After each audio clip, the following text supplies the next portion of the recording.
What's up, Womack Nowstalgia? Dave here with a review of The Phoenician Scheme, the latest film from Wes Anderson starring Benicio del Toro, Mia Triapleton, and Michael Cera, alongside a who's who of supporting players as we've come to expect from Wes Anderson films.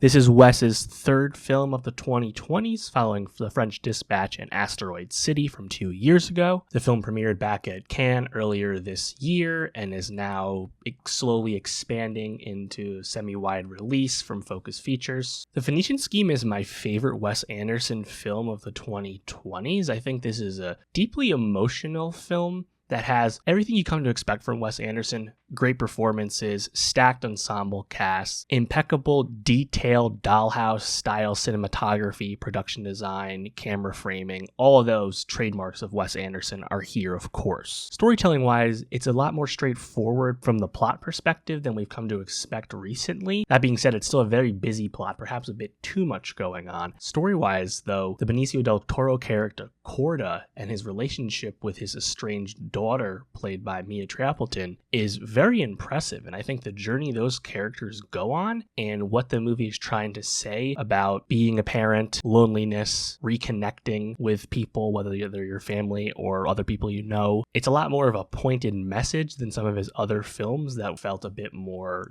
kind of above the fold. Screenplay-wise, it certainly doesn't hold your hand. It's very quick, fast-paced dialogue, communicating lots of information, and when you combine that with frames of picture that have a lot going on in the foreground and background, a lot to hold your attention, grab your interest, it's a movie that certainly will warrant repeat viewing. Once you have a better handle on all the plot that's being fed to you, you can kind of sit with those themes a bit more. I'm always impressed with what Wes Anderson is able to communicate, whether his best movies or his movies that are only so-so. There's always so much here, and it's always very ambitious. And when you combine that with Wes Anderson's trademark one-of-a-kind style, there's just a lot to recommend. Obviously, if you're not a Wes Anderson fan, or if you've grown tired of some of his trademarks and stylings, this is not the movie for you, because The Phoenician Scheme is not changing anything up about that. It's just another spin on what we come to expect from Wes. Like I said, I think it's my best of my favorite of his of the recent three. The Corda character,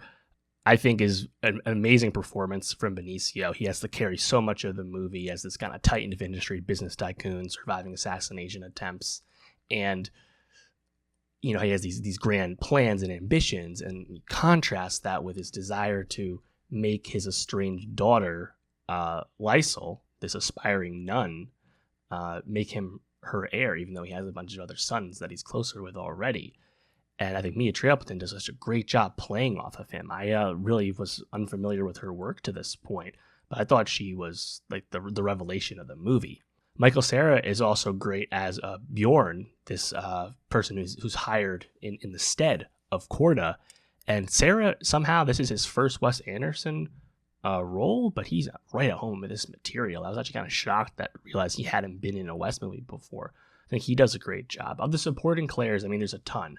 Riz Ahmed, Tom Hanks, Bryan Cranston, Richard Ayoade, Jeffrey Wright, Scarlett Johansson, Rupert Friend, Benedict Cumberbatch, Hope Davis. Most of those we're familiar with in Wes performances before. I think Richard Ayoade as this, freedom fighter, militant type figure makes a big impression. I think the stuff that worked the least for me was this kind of like, it's the one moment where the movie isn't linear. It's where we go to these like, Are we in heaven? Are we in some like metaphysical, like religious space? This biblical trope as they're presented in the credits. You have F. Murray Abraham and Willem Dafoe present. Charlotte Gainsbourg, Bill Murray, they're all there. I didn't totally connect with, I think, that like more metaphysical stuff in terms of Corda's relationship with that. Maybe if, with another watch, it would come to me a bit more. I think that's the thing that you could probably brush up against the most. But the main story, chapter by chapter basis as Corda and crew are enacting the titular Phoenician scheme and working on financing and settling debts and assuaging potential enemies and all that. That's all pretty fun. Different settings, different pieces of conflict as the movie progresses. I think all that works pretty well, especially as it comes to the head at the end. I was laughing a lot seeing a kind of completely out of nowhere like game of horse basketball game of horse featuring Benicio, Riz, Tom Hanks, and Cranston. That was not something I expected. Pretty fun. Cumberbatch also makes a pretty strong impression towards the end of the film. But yeah, it's another melancholy Wes movie story-wise, and I think the core relationship between father and daughter is the appeal of this movie at the end of the day. All the other Wes window dressing, we come to expect that. It works really well in this movie, but really I think thematically, this is a film that I think you can connect to really easily. And I certainly think it's probably a bit easier to grasp thematically than, say, Asteroid City. But yeah, let me know. What did you think of the Phoenician Scheme? What did you like most about this movie? Of course, there's so much to talk about, so much to like, so much to think about and process when it comes to any Wes movie. What most grabbed you about the Phoenician Scheme? Let me know. And for more movie reviews, subscribe, and I'll see you next time.